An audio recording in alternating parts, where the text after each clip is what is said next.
हाय सांग माने नमस्कार जय जगन्नाथ। छतु तो आपण माने अनेक थर बनै सारी थिबे किंतु पाଳ छतु को मो स्टाइल थर निश्चित बनै देखंतु तो देखिबे चिकन मटन भी सब किछि एई छतु आगरे फिका लागिबो आ आपण माने बारंबार एई छतु को बनै खाइबा को इच्छा करिवे। आपण माने तो एठी रेसिपी देखि जानि परथबे छतु टी केते यमी बनिछि। तो आमे रेसिपी स्टार्ट करबा पूर्व आपण मान को रिक्वेस्ट करबी जदि मो चैनल ले नुआ अछंती ताहले मो चैनल को लाइक सब्सक्राइब शेयर कर दियंतु पाखर थिबा बेल आइकन को दबाई दियंतु जहा फल मोर नुआ नुआ रेसिपी गुडा नोटिफिकेशन आपण मान पाखरे सर्वप्रथमे पहुंची परिबो। आउ जदि फेसबुक पेज रे देखुतांती ताहले मो पेज को तो फॉलो निश्चय करंतु। एही छतु को बनिया पय प्रथमे हमकु छतु दरकार पसेत पय देखंतु एठी मो 500 ग्राम पाळ छतु को नै जेइछि। आपण माने पाळ छतु जगरा जे कोन छतु यूज करि परिबे। आउ एठी गोटे कथा मन रखंतु आपण माने जेते बेले भी मार्केट रो छतु नेउछंती फ्रेश छतु नियंतु आउ शीघ्र यूज करबा पय ट्राई करंतु नचेत यह नष्ट हो जिबार संभावना थाए। आउ छतु को बेसी समय पानी रे भिजेकी जमा रखिबेनी। एबे चलंतु हम छतु को छोट छोट पीस रे काटि नबा।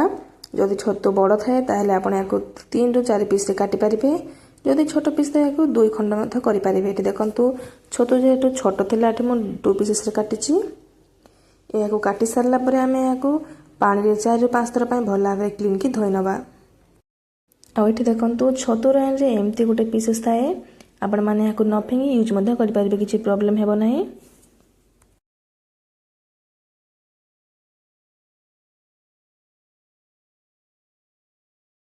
छतु को भल भाबे क्लीन की धोइ सारला परे याको भल भाबे चिपुडी की एथिरु एक्स्ट्रा पानी गुडा को निगाडी नेबे। नचेत या कुक कला समय एथिरु बहुत गुडे पानी बाहरी थाए और कुक हेबा पय बहुत समय लागिथे जा फल कि छतु अधिक सिझी जाइथे और टेस्ट मध्य भल आसी न थाए। याकु धोइ के आमे भल भाबे गोटे प्लेट को काढी नबा। देखंतु एठी छतुरु केमति पानी बाहरुची। एक्चुअली पाळ छतुरु एमति ही पानी बाहरिथे। छतु को 2 रु 3 थर पय भल भाबे क्लीन की धोइ सारला परे एथिरु सब पानी बाहरिबो। एठी देखंतु मो सब छतु को धोइ नेछि क्लीन करिकी। एठी तो छतुर बछा काम सरी गला। एबे चलंतु छतु को बने पे मसला प्रस्तुत करबा।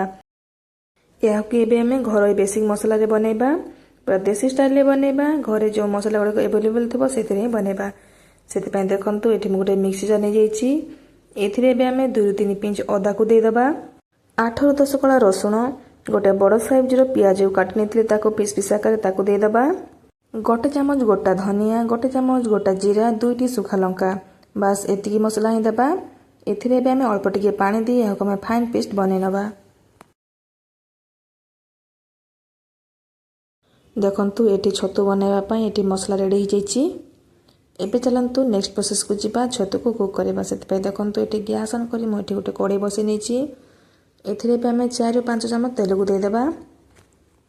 तेल हल्का गरम हे गला परे माने सरसो तेल टिके धुआ बाहला परे एथिरे किछि गोटा गरम मसला दे देबा जेपरि कि गोटे तेजपत्र दालचीनी स्टार फ्लावर और 4-5 टी गोलमरिच। तापरे एथिरे बे हमें कोटा प्याज को दे देबा एवं प्याज को गोल्डन ब्राउन कलर हवा पर्यंत भल भाबरे भाजी नबा। देखंतु एठी प्याज भल भाबरे भाजी हे गलानी। एथिरे बे हमें दे देबा गोटे चमच काश्मीरी रेड चिली पाउडर गोटे चमच चिकन किबा मीट मसाला आधा चमच हळदी गुंड याको एबे हम भल भाबरे भाजी नबा। तापरे गोटे चमच गरम मसला को दे देबा एवं याको भल भाबरे भाजी सारला परे अल्प टिके पानी दी याको कसिया पय छाडी देबा। एठी देखंतु मसला भल भाबरे कसी जाइछि। एबे एथिरे हमें जो बाटी रखितले मसला को ऐड कर दबा एवं याको भल भाबरे कसी नबा। एठी गोटे टिप्स मन रखंतु मसला को आपण जेते भल भाबरे कसिबे छतुर टेस्ट सेते भल आसीबो। एठी गैस फ्लेम को लो रखी 1 रु 2 मिनिट पय याको भल भाबरे कसंतु। एठी मसला अल्प टिके कसी ही आसिला परे एठी हमें गोटे मीडियम साइज रो टमाटो को दे देबा एवं स्वाद अनुसार लूण दे याको कवर करी 1 रु 2 मिनिट पय छाडी देबा जहा फल एठी टमाटो मध्ये सॉफ्ट हे जिवो एवं मसला मध्ये परफेक्टली कसी हे जिवो। 1 रु 2 मिनिट पर देखंतु एठी मसला केमति परफेक्टली कसी जाइछि। ऑयल गुडा को बाहर को रिलीज हे जाइछि। टमाटो मध्ये भल भाबरे सॉफ्ट हेछि। आमे याको भल भाबरे काठी करनबा एवं खड़िका साहाଯ୍ୟରେ टमाटो को एमती पीस करनबा जहा पर टमाटो भल भाबरे सॉफ्ट हे जिवो। एठी मसला कसिकी रेडी हे गला। आमे जो छतु को धोई के रखितले ताको एथिरे ऐड कर दबा एवं याको भल भाबरे गोली नबा। आउ एठी गोटे टिप्स मन रखंतु छतु केबे भी कवर करी जमारु कुक करबेनी कारण ଛତୁ ଅଧିକା ସିଝିଯିବ, ମାନେ ମେଞ୍ଚଡ଼ା ହେଇଯିବ, ଗୋଟା ଗୋଟା ହିଁ ରହିବନି। ସେଥିପାଇଁ ଆମେ 15ରୁ 20 ସେକେଣ୍ଡ ପାଇଁ କଭର୍ କରିନେବା, ଯାହାଫଳରେ ଛତୁର ଯେଉଁ ଏକ୍ସଟ୍ରା ପାଣି ଗୁଡ଼ାକ ଥାଏ ତାହା ବାହାରି ଆସିବ। ଦେନ୍ ତାକୁ କାଢ଼ି ନେବା। ତାପରେ ଏମିତି ଖୋଲାରେ ହିଁ ଏହାକୁ ଫୁଟେଇକି କୁକ୍ କରିବା। ଏଠି ଦେଖନ୍ତୁ ମୁଁ 10ରୁ 15 ସେକେଣ୍ଡ ପାଇଁ କଭର୍ କରିଥିଲି। ତାପରେ କାଢ଼ିଦେଲା ପରେ ଦେଖନ୍ତୁ କେତେ ସାରା ପାଣି ଏଠି ରିଲିଜ୍ ହେଇଯାଇଛି। ଏବେ ଆମେ ଗ୍ୟାସ୍ର ଫ୍ଲେମ୍କୁ ହାଇରେ ରଖି ଏହାକୁ କୁକ୍ କରିବା। ଛତୁକୁ କୁକ୍ କରିବା ପାଇଁ ବେଶୀ ସମୟ ଜମାରୁ ଲାଗିନଥାଏ। 5ରୁ 10 ମିନିଟ୍ ହାଇ ଫ୍ଲେମ୍ରେ କୁକ୍ କରିବା ପରେ ଦେଖନ୍ତୁ ଏଠି ପରଫେକ୍ଟଲି ଛତୁ ରେଡ଼ି ହେଇଯାଇଛି। ଏବେ ଆମେ ଗ୍ୟାସ୍ର ଫ୍ଲେମ୍କୁ ଅଫ୍ କରିନେବା ଏବଂ ଏହି ଷ୍ଟେଜ୍ରେ ଆମେ ଧନିଆ ପତ୍ରକୁ ଦେଇଦେବା ଏବଂ ଏହାକୁ ଭଲ ଭାବରେ ଗୋଳେଇ ନେବା। ଏଠି ଦେଖନ୍ତୁ ଛତୁର ଗ୍ରେଭି କନସିଷ୍ଟେନ୍ସି ପୁରା ପରଫେକ୍ଟ ଅଛି। ଏମିତି କଷା ଟାଇପ୍ର ରହିଲେ ଛତୁ ଟେଷ୍ଟି ଲାଗିଥାଏ। ଦେଖନ୍ତୁ ଛତୁ ଏଠି କେତେ ଡେଲିସିୟସ୍ ୟମି ଦେଖାଯାଉଛି। ଆପଣମାନେ ଏହାକୁ ଗରମା ଗରମ ଭାତ, ରୁଟି, ପରଟା ଯେକୌଣସିରେ ଖାଇପାରିବେ। ବହୁତ ଟେଷ୍ଟି ଲାଗିଥାଏ। ଆଉ ବିଶ୍ୱାସ କରନ୍ତୁ, ଛତୁକୁ ଯଦି ଏହି ଷ୍ଟାଇଲ୍ରେ ଥରେ ବନାଉଛନ୍ତି ନା, ମଟନ୍ ଚିକେନ୍ ଠାରୁ ମଧ୍ୟ ଟେଷ୍ଟି ଲାଗିଥାଏ।